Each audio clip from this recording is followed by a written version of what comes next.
So, and I got just some things that I noticed, and might as well pull up the overlays to show the audience at home what I'm talking about. But yeah, I just kind of went chronologically, wrote down a number of things, and I pointed some of them out as we were going. But just to run the stuff by you, the very first scene, the loose cargo. I've been wondering for a really long time what that has to do with anything. Like, in terms of what I can only call the narrative meta, the idea that this is a game that's been presented in a certain way, and because the only information we can get is immediately preceding the moment of someone's death, any information that we're going to be presented has to be in conjunction with someone dying. And furthermore, we can only see those scenes through finding a dead body somewhere on the ship in the present, or through a scene that we get to through a body that's in the present. Mm-hmm. In that sense, having a stowaway makes sense because obviously, if someone dies while they're loading cargo, they're not going to carry the body with them on the voyage. Yeah. And probably, the dock inspectors or, the police would have gotten involved in investigating something or other. So there had to be a stowaway for there to be a body that they didn't discover. Mm-hmm. And narratively speaking, when you take it out of the context of the body had to be there, it makes no sense. I mean, we don't know who that person is. We don't know how they're connected to anything or if they're connected to anything.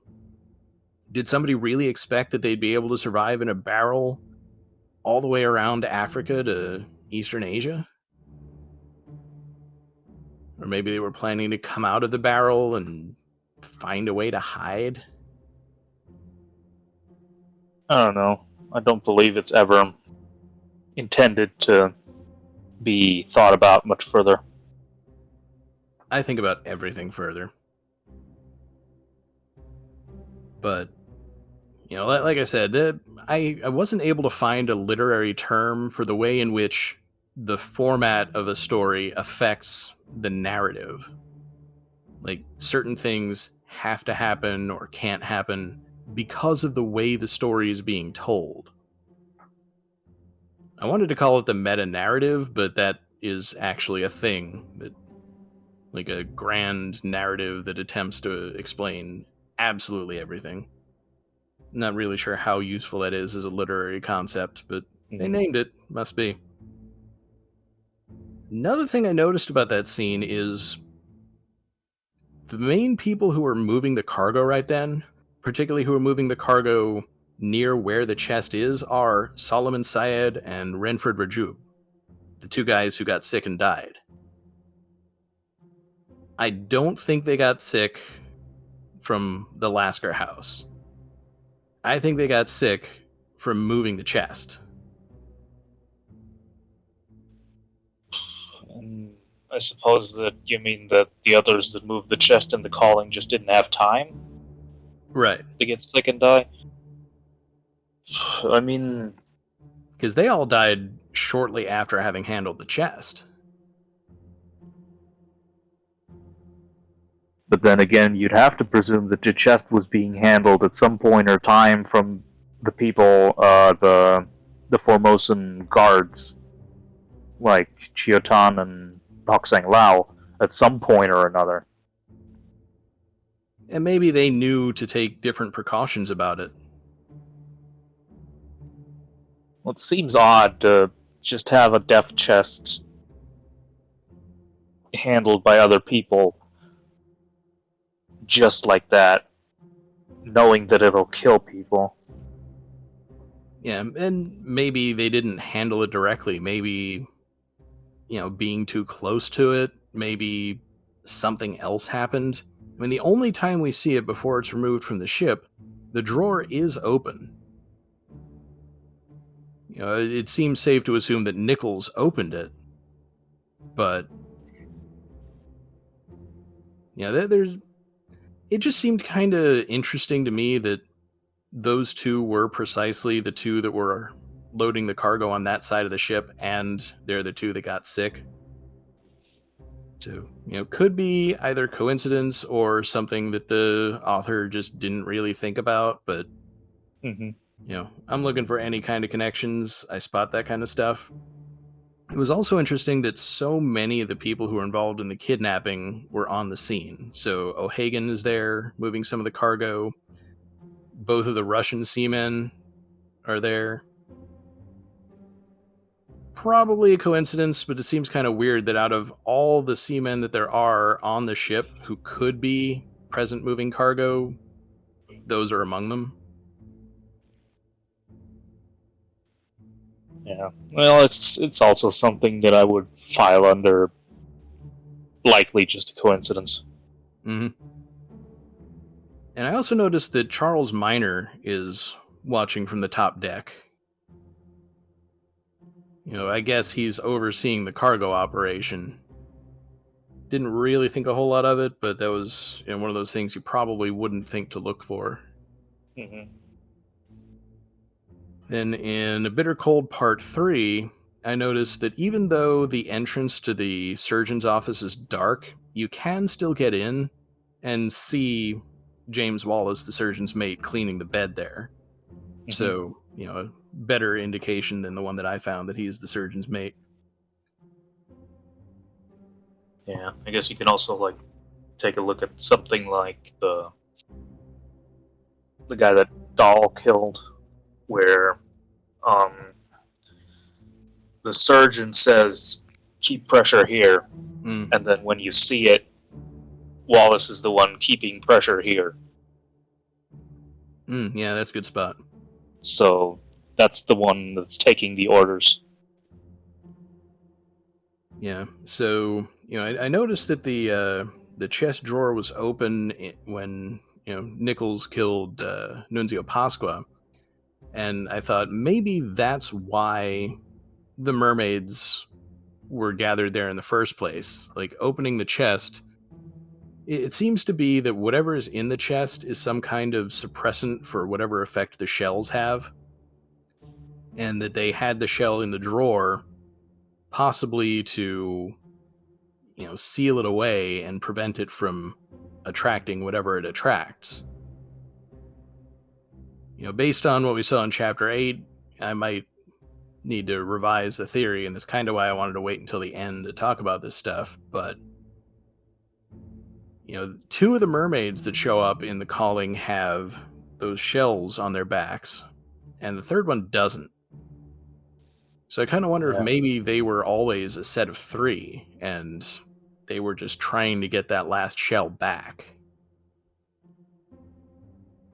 Yeah, it's a bit weird. This is all just really vague. It seems like the only thing we can know for sure is putting a putting a shell into the top part does whatever does the burning. Hmm. So it could just as well be that for some reason or not, or that they're after the shells, and that the chest itself has something in it that that is used as some sort of mermaid repellent. Because when combined with a shell, it messes them up, Hmm. and so they transport the shell in a chest that has the thing as well, just in case. Right. And see, that again kind of lends credibility to me to the idea that the first scene of the bargain actually takes place a lot earlier than it's depicted. Because, when Philip removes the shell from the chest, that would be when the mermaids wake up and become active. Yeah, well, but at the same time, it's easier to say that the reason they attack is because there are several shells now on board. Might be, but since after they dragged the mermaids on board, they each had a shell, Hmm. apparently. So, um, Captain kills some of them, takes what they have, presumably throws the shells overboard, since on multiple occasions it's said that, you know, at one point they say Captain didn't toss them all, and all Hmm. the way at the beginning it was, the shells are at the bottom of the sea. Yep. But the captain didn't know that there was one in the chest. But then again, he should have maybe seen it, but maybe he was just not paying attention. Maybe it Probably. doesn't have that magical glow that we see. Yeah, I mean that would be my assumption. But yeah, so And he missed that one, and then when the others came along, found it and threw it overboard with the mermaid that was still alive, mhm. that caused them to leave. Yeah, makes a lot of sense. So I noticed that in the last part of the calling, when Tan shoots second mate Nichols, that Philip Dahl is watching the whole thing from the top deck. So I was kind of wondering if maybe something happened at that point, like before they had pulled in the lifeboats and started unloading what all was in there, that he saw something that nobody else had seen. Because then at the start of Unholy Captives Part 2, when you first visit the scene, you're going to skip right by it, probably. But when you revisit it, you have to go to the door and you got to walk right past Philip Dahl, already walking away from the scene. And it seems like, I think I said this before, he's going to get his sword to fight his way past whoever it is that's guarding the mermaids and try to kill them. So it just seems like he knows something more than Well, I other presume not. people. I presume not kill them,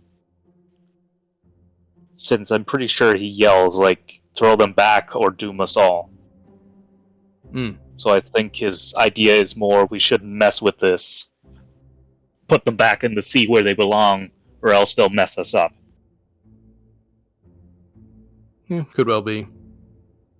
I mean, I've been thinking this whole time he knows more than he's letting on, but he doesn't seem to know anything about the chest or the shell, so Yeah, I obviously think not. he's just basically looking a more logical conclusion to basically look at these monsters and say, you know what? Maybe, just maybe, we shouldn't fuck with this. Maybe we shouldn't have a mermaid petting zoo in the Lazarette. You know? Might be. Yeah, I mean, I'm thinking about the other things that went on around that time. Because another thing that I noticed is that, the first two parts, when the mermaids kill anybody, it's right after they mention the shells. And again, maybe that's a coincidence. Maybe that's narrative meta. The only way we'd hear somebody mention the shells is if somebody dies immediately after. But, on the deck, Chiotan is talking about the shells and then he gets spiked. Mm-hmm.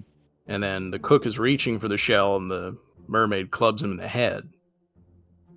At that point, admittedly, it's just as likely he's jostled it, it reacts. Yeah. But at the same time, it does make more sense that they're protective of the shells.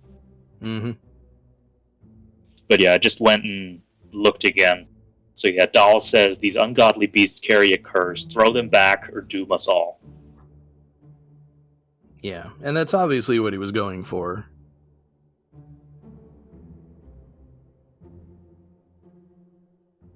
Yeah, a couple other people that are visible in Unholy Captives Part 4 that I didn't really look at.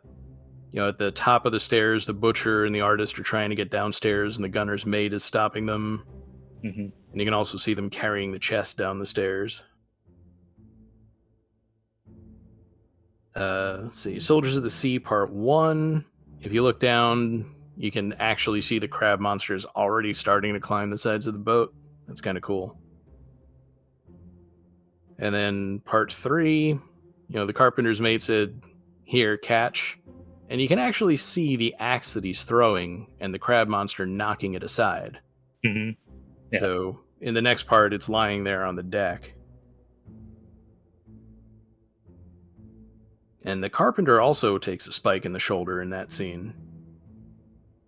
And Nathan Peters is hiding behind a bulkhead nearby. And in the next scene, we see that he's pulled the carpenter to safety. Hmm. And Abraham Akbar actually stayed up on deck and hid behind one of the steering columns. Then part 4, Hoskett is the luckiest guy alive because just enough of him is hiding behind the wall that the beast's spikes miss him, but it's shooting at him at Well, that point.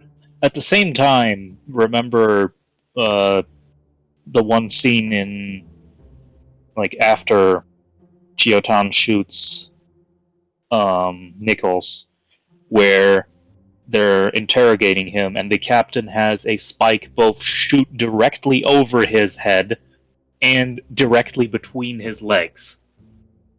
Oh wow, I didn't notice that. Yeah, he was the bosun was dodging, Mm-hmm. so he was actually doing something, but the captain had his back turned, his head slightly down, and it just zoops right over him. And there's another one that shoots right between his legs. Yeah, I think I So saw the things, one just missing his head. I missed the one between his legs. yeah, he got really lucky on that one. Yeah, and I was kind of trying to follow where people were going at this point. Because, we got 2 monsters, one that goes straight to the stern staircase and gets burned on the way.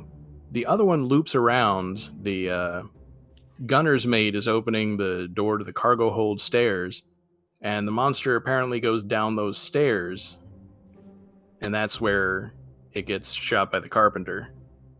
Mm-hmm. But the carpenter is going down the stern staircase with Nathan Peters a couple scenes earlier.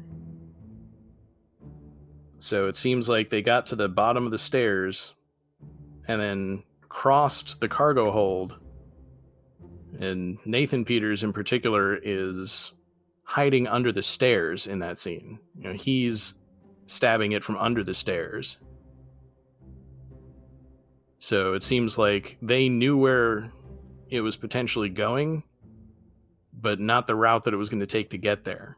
Mm-hmm. Because everyone was saying guard the lazarette, and they're on the far end of the floor from the lazarette. Yeah. And I did catch that the bosun handed the blunderbuss over to the carpenter during the next scene after that. Mm-hmm. And I noticed the bullet hole from the shot that killed Zungi Sathi is still visible in the present, which is kind of neat. And possibly it meant makes to be another sense. clue. Don't really know what happened with the bosun's mate, because he had a gun, but then when the carpenter is killing the beast, he's using a sword.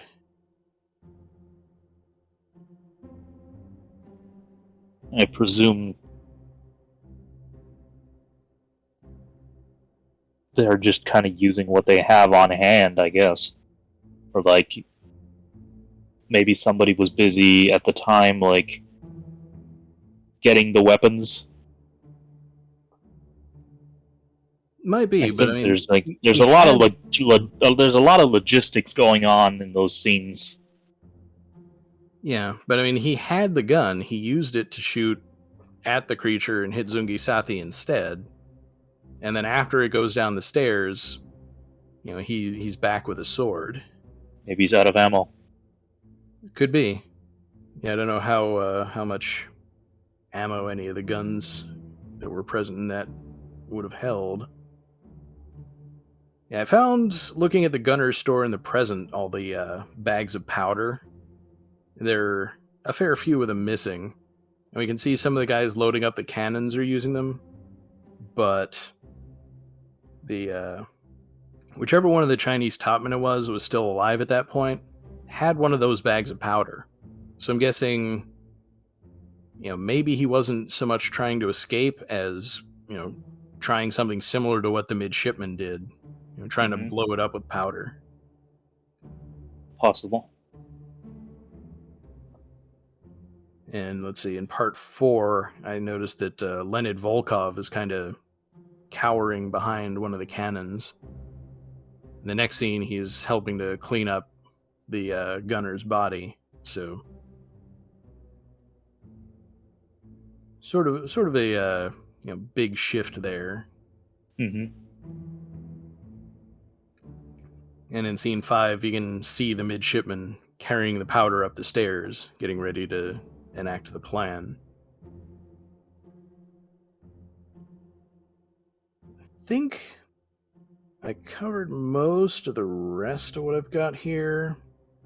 Scene 7, I noticed that Martin is behind a mast shooting at one of the tentacles. Leonid Volkov has made it to the deck. He's thrown a spear at it.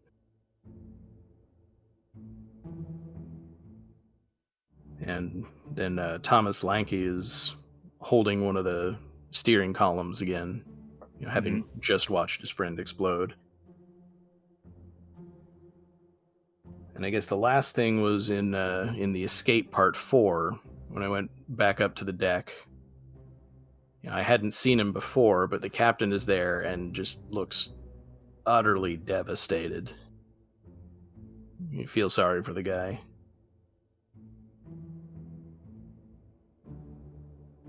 Then I just kind of went through the bodies that were actually still present on the ship and, what information could be gathered from that. It seems like, Timothy Buttman, you can see his leg getting caught in the rope as he's going off the side of the ship. So it seems like he must have just been dangling there the whole time and nobody noticed. Maybe, his leg ripped off from the impact of the fall and just his leg was hanging there the whole time. But it seems that's what I thought was implied to happen, was that he got caught up in it, got shot, fell down, and at some point the rope snapped into position with whatever was holding it, and then that whiplash caused it to rip off everything except the foot and a little bit of leg, which is then the only thing we find at the end, because I don't think otherwise the implication would be that it rotted off and then fell off. Or I guess that makes sense too, that it rots off and the only thing that is left is what's affixed with the shoe.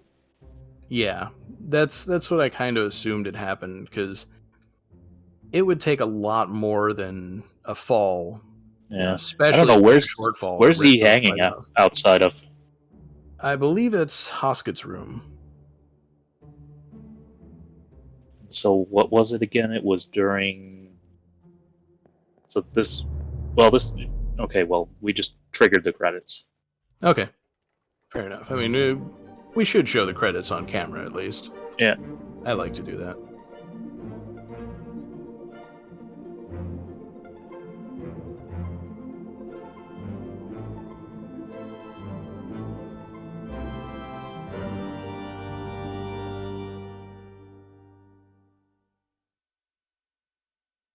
Yeah, I was looking around to see if we could see Timothy hanging during any of the other scenes, but I don't think we can.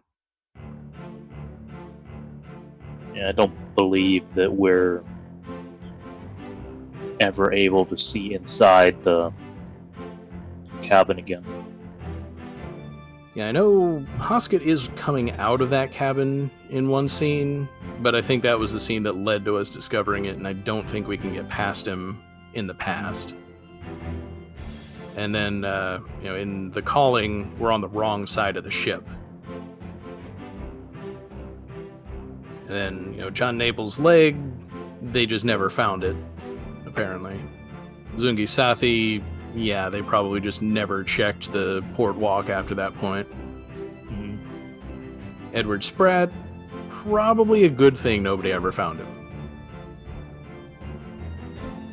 But I thought it was kind of weird that they apparently retrieved Abraham Akbar's body from under the cannon, but not Roderick Anderson.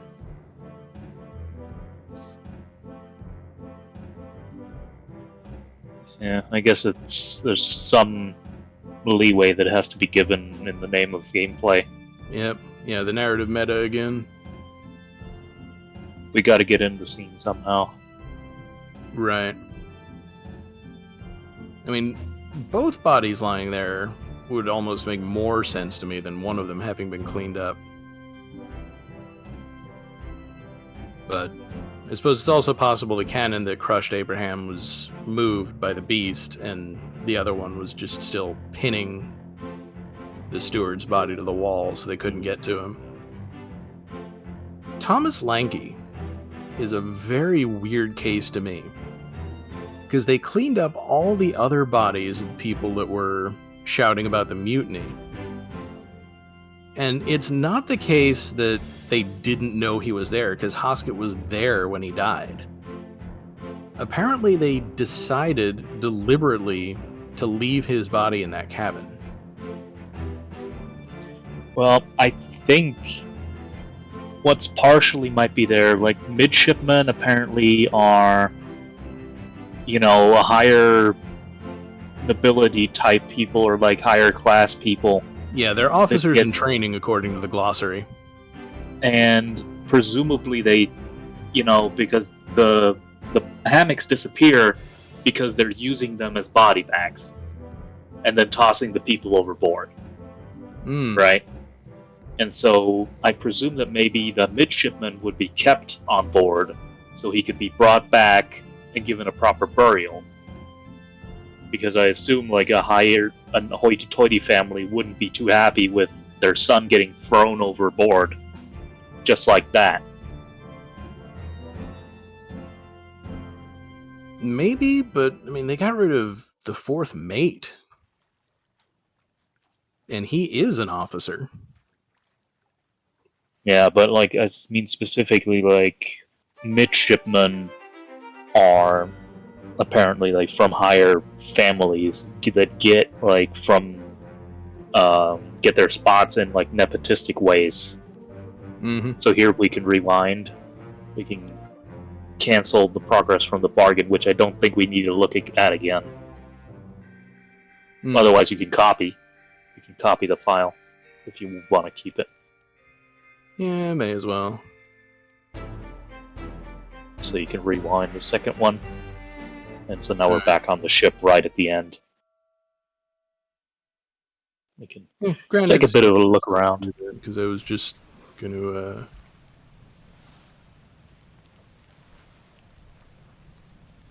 pull up the glossary for a sec. Yeah, I looked through some of this stuff. Again, yeah, privileged status, officer in training.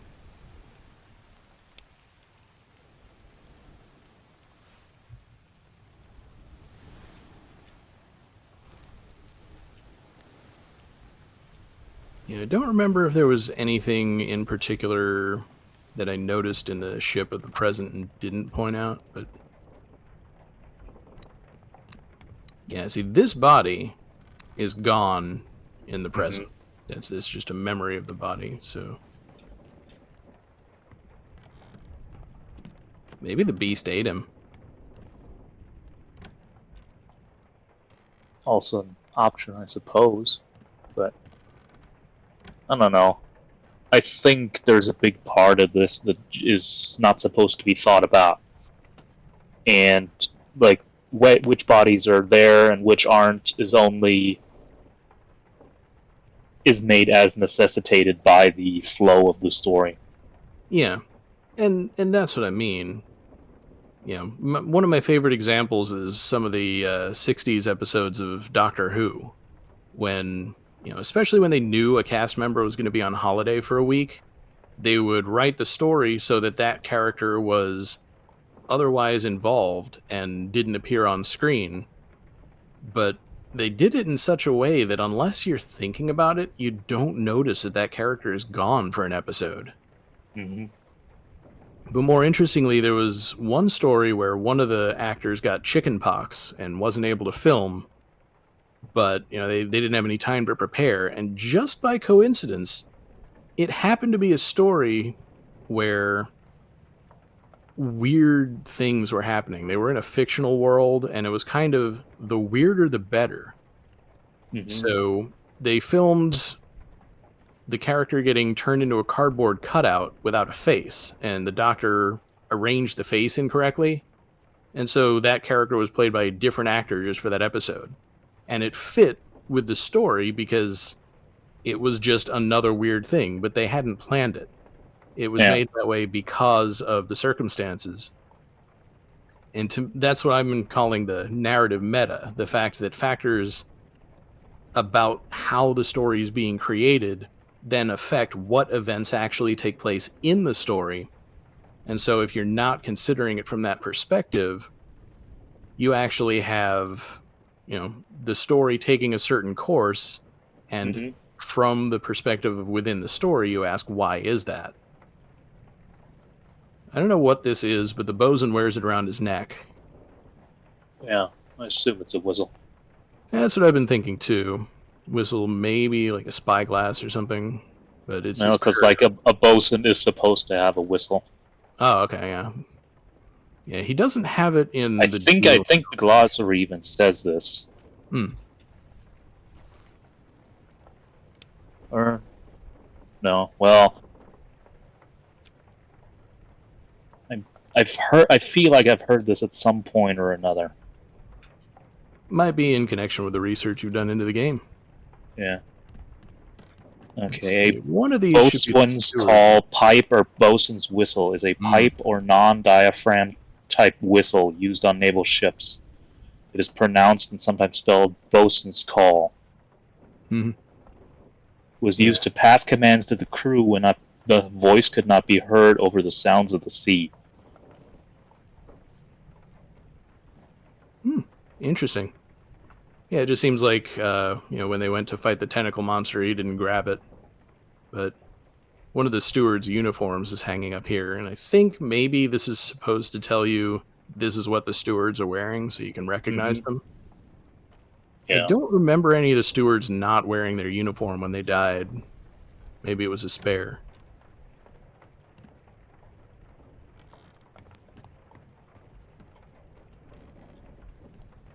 Yeah, so all that's there is a bone, and what's left is held in with the shoe. Hmm. I forget which one of these is Nichols's room. Check the map. Yep. Okay, so yeah, this is the one across from Hoskett.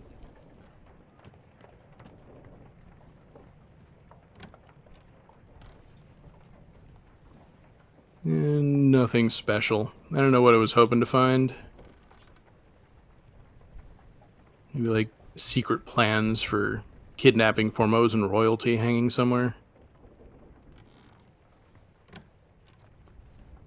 Still not really entirely sure what his plan was. I mean, it seemed like he knew the Formosans had something valuable. Yeah, and he was just looking to bail. Like, I'm pretty sure. Check the transcript for calling one.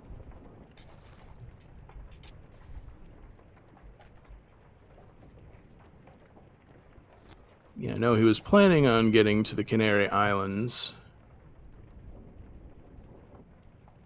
So they've got supplies to get there, and I presume their plan is basically similar to what people like what Hoskett and um, his gang at the all the way at the end were saying. Hmm. Trade shell and wretched fish for gold.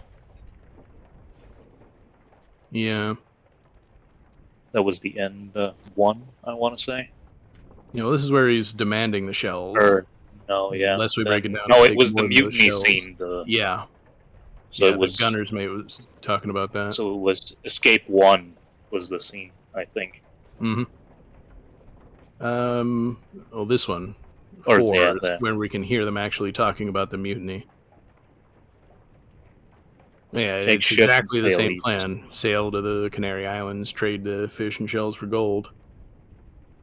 and then Not go really from sure there. why they thought the mermaids would be worth money, but I It, guess as curiosities. it's a big it's a big unique fish, so I And guess they apparently figured it it'd be cooks up worth really something well. to.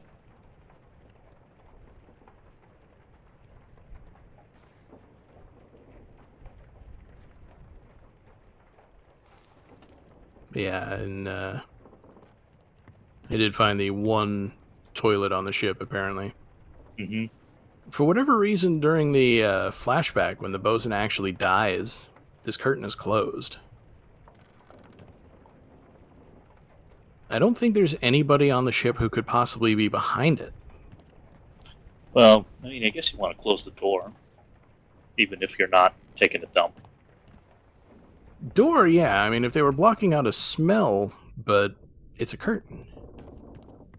Well, and I guess it's kind of iffy in that you can't really tell if somebody's there or not if you keep the curtain closed. But